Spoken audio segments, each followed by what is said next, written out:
Morning, gentlemen. Sunday, April 26th. Hell in a handbasket. But the story goes on. I'm running out of time here, right? Uh, so I had my second birthday, April 21st, and then the 3 months in the hospital was like a year to me. The days and months that followed were like hours to me. Question mark.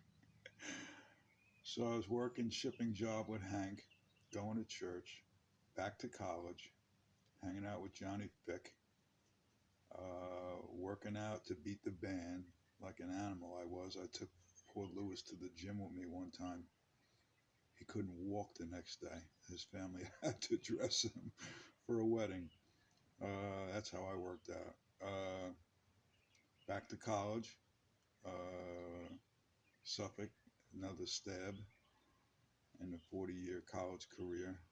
I was working out at the California Fitness Center, which was up by Bob's Stores, uh, by where the bagel place is now, that me and the boys enjoyed. California Fitness Center, when gyms just started coming out, this guy Bill, big guy Bill, who owned the gym, gave a stab at it, and a lot of big boys worked out there. And man, I sweated in that place. And I ran into guys that you had to say, "Oh, excuse me," but taking up space in your world, because if you got in their way of their precious workout, you were scowled at. Those muscle heads. But and Bill, the owner, was obsessed with the foreigner song or whatever it was, the line that says, "My mind is wasted, but my body's in the lead." He was obsessed with that one lyric, and he built his whole career and place around it. And so I was working out. Uh,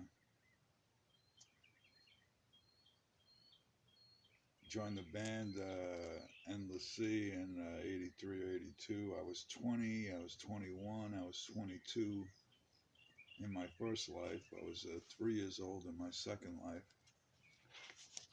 My buddies got me like a rattle the first anniversary year because I was one, but then we all kind of forgot about it. But I never forgot April 21st. So after I think 9 months of the born again church, no cursing, no smoking, no partying, no drinking, no sex, no hanging out with sinners. That was anyone that was not in Love Church, the wackos. Thankfully, Larry asked me to do the door for Endless Sea Band's first paying gig in a Centery bar by Rustic Road. Spider lived down there. Go figure. I was always writing poetry, I guess, and so I gave Lawrence some things I had penned in my current mental state. Ode to the Devil came out. Leave Me Alone, Devil, basically. Well, Larry turned that into an awesome rock, endless sea original song. I wish I had it, Larry. So I worked the door of that first gig with my King James Bible in my hand because I was still church going. And the band got all their money from that $3 cover charge that night, a couple of hunch. So I started going from Selden to Kings Park for band practice with Larry and B. B was an insanely good lead guitarist from Selden, over by Strauss area. Add the McCousins M and J from KP, Kings Park, and we had a cover band with great originals. Begin. What a life. I met all the other guys from Kings Park. I met Mr. Stephen Cordray, whose nickname was Birdo. I knew him as Birdo for years, and I was amazed when somebody called him Stephen. Uh, so Birdo was Jay, the drummer from King Park's drummer roadie. Jay was an animal drummer. You know, John Bonham was his hero, like mine, and he had a double bass, and he had 80 microphones. I was always begging for a microphone to sing, but they were needed for the damn drums. And Berto helped out John with his drum set, and we hung out in the basement, John's, Jay's parents' house, and boy, those people didn't get any sleep. And we had a great cover band, and we did the Police, and they did the Police and ZZ Top, and just some great old songs. And we did our originals. Gary had the song about me, which was flattering and weird. Right up my alley. What alley? Billy Derla. My alley. Um, and we had some great originals. Doobie Lehman penned one, "Bye Bye Daddy," about his dad leaving when he was a kid. It was heart wrenching, and that happened down the block from my house. Duve lived down the block, and he was like the first kind of kid I knew that had divorced parents, and that was weird and soon run of the mill. And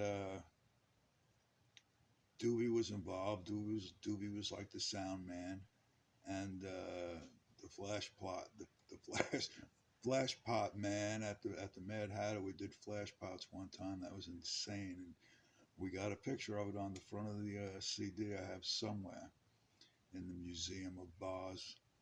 Uh, so on that picture above, I'm with some church guys. I forget their names even, and we were all happy and churchy and living the good life. And then I transitioned into Jesus like himself down below with Endless Sea. That's Birdo behind me. And we're doing the lights and the sound at the Mad Hatter, which was just insane for the band. And they used to stick a microphone back by, by the light board, so I sang background and did the lights at the same time. I was in heaven. And people holding my drinks while I drank, while I did the lights. It was crazy. I had blisters on my fingers after every show because I tried to keep every beat of John and every melody change of M and J and B and Larry and LMNOP. And oh, it was insane. One time we did tell you a brawl story. One time we did a gig at the Hatter. It was a open band night or whatever, showcase night or whatever bullshit they called it. Four bands played. That was like 16-hour night instead of the usual 4 p.m. to 4 a.m. It was you had to be there early. You were there late, and 1,000 band members in the back and equipment, and you had to guard your stuff because people freaking stole it. Somebody lost a bag of mics one time. I was furious. I don't know if that was us or somebody else, but it was just horrible. So we're doing this showcase with other bands at the Hatter, and all our friends are there, and we had all the boys in the crowd, and I was doing the lights here on the side of the stage, with the boys up there cranking. We did one set, and then we had to go in the dressing room after our set and change, and then come back out. And the band that was going on after us, little gay punks, were in there getting changed to go on, and their little gay punk old fat manager was there. And by the door, we were going, they were coming. It got a little bit of a pile up in a corner, and he reached out and yelled at me and smacked me in the face for what he thought I did. I don't even know. And I just breathed them against the wall, and I said, "What the fuck do you think you're doing?" And I walked out, and they had a big sound man, giant 7-foot guy. And I go back against a wall when I come out of, putting their manager against a wall. I come out into the dance floor area by the band on the side, and I go against the wall. I'm from Selden. And I see their big light man get summoned into the dressing room, and they're screaming, "Oh, that guy just blah, blah, blah." And I see him come out, and he's looking for me. And he goes right past me. And like the story of that I had to delete because I named names about how I ended up on top of Pistol's car in Jack in the Box parking lot, I could have got away. Well, he could have just kept going, but you want to look for me? Here I am. So I went, I growled when he walked by me as soon as he got past me, and he turned around and he came at me. You know, the dance floor parted like it was John Travolta, and I gave him a shot in the chin. I knocked him down. I got a shot in. He was huge, and he went down, and I did a dance, you know, raising my hands up like Sugar Ray out of there because I didn't want him to get up, and out the back door, and the whole place erupted, you know, in the middle of all this, and we weren't asked back, but you know, endless sea in '83, and nights like those, you know, we used to do the bar in Selden, the yacht club, which is on March Court corner. It's a field now, God rest its soul.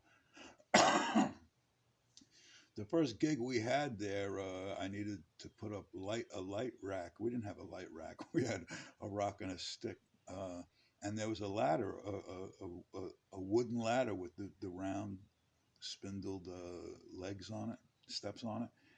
So I grabbed that ladder and I put it up in the rafters of the bar, and I hung the lights from it.